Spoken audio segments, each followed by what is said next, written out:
Okay, so I think I'm gonna start doing these a little bit differently just because the way I've been doing them before takes like one extra editing step that I don't think is totally necessary, and it takes up a little bit more of my time. So I'm just gonna start holding up the paper and reading it off from there, and then just going right into my journal. So hopefully this works. And I think it's gonna be straight because I'm reading it backwards, so we'll see how this goes. So the quote for day 60, what day is that? 65. There is something more important than logic, the imagination.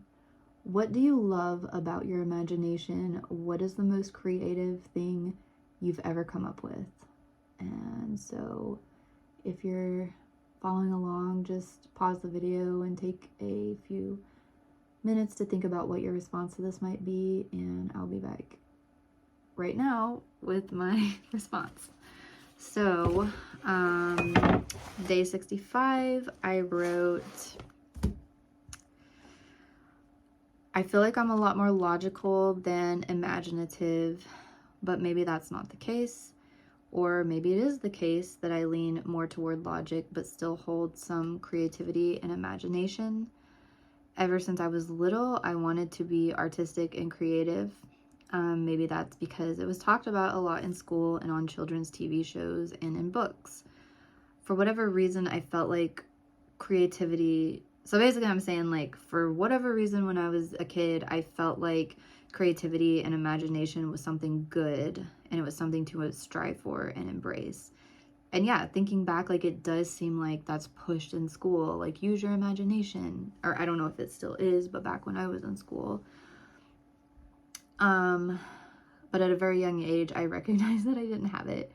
At least not in the context that most people describe it. I remember having this binder with a notepad and trying to force myself to be creative, to draw or write something that was unique and beautiful, but it never really happened.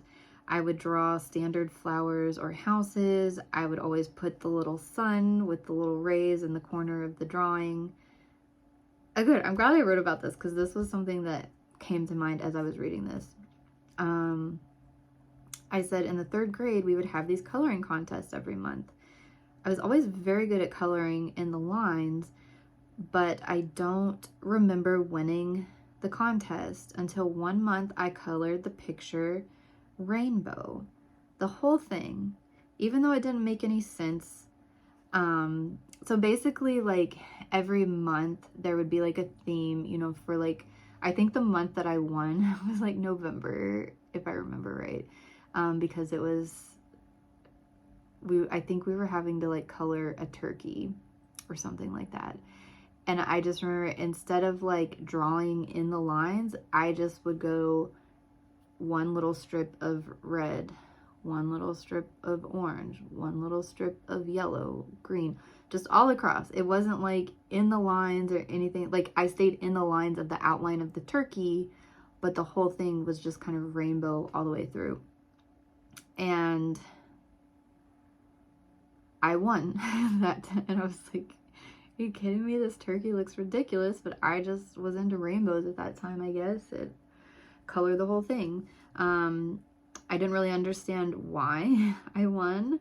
Like, it didn't make sense for, okay, I wrote here a turkey. It didn't make sense for a turkey to be rainbow.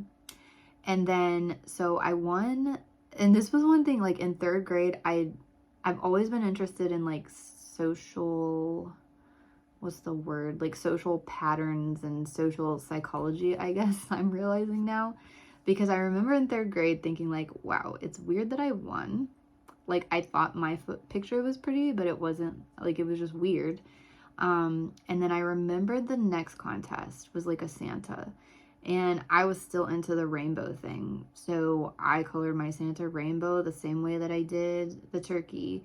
And I noticed that that time, several other people also were coloring their things rainbow. And so I was like, wow, that's weird that they're coloring theirs rainbow. And some people might think, like, I think some kids would be like, they're copying me, but like,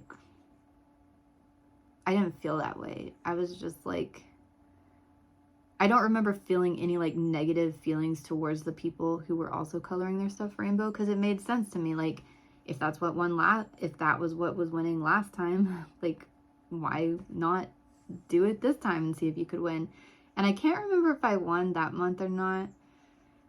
I don't know. I don't think I did, but it was just something interesting that happened. Something that I did that was different, that I didn't really feel like was that creative, but it kind of caught on. And I don't know. But I think I may have mentioned this before. My boss, you know, it was kind of early on when I was working with her.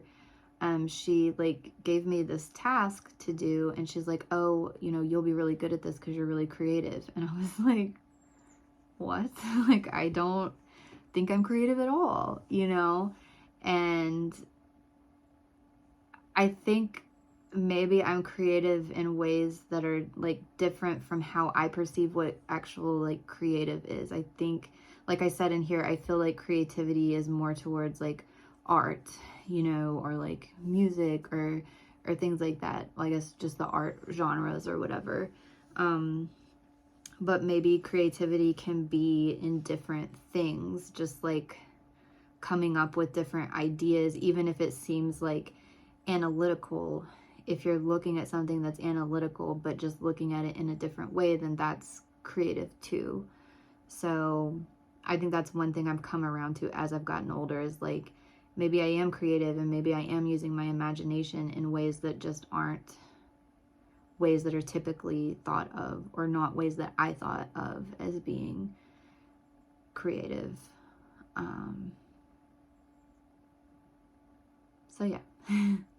That's what I wrote for that day. I guess I will be back tomorrow for day 66.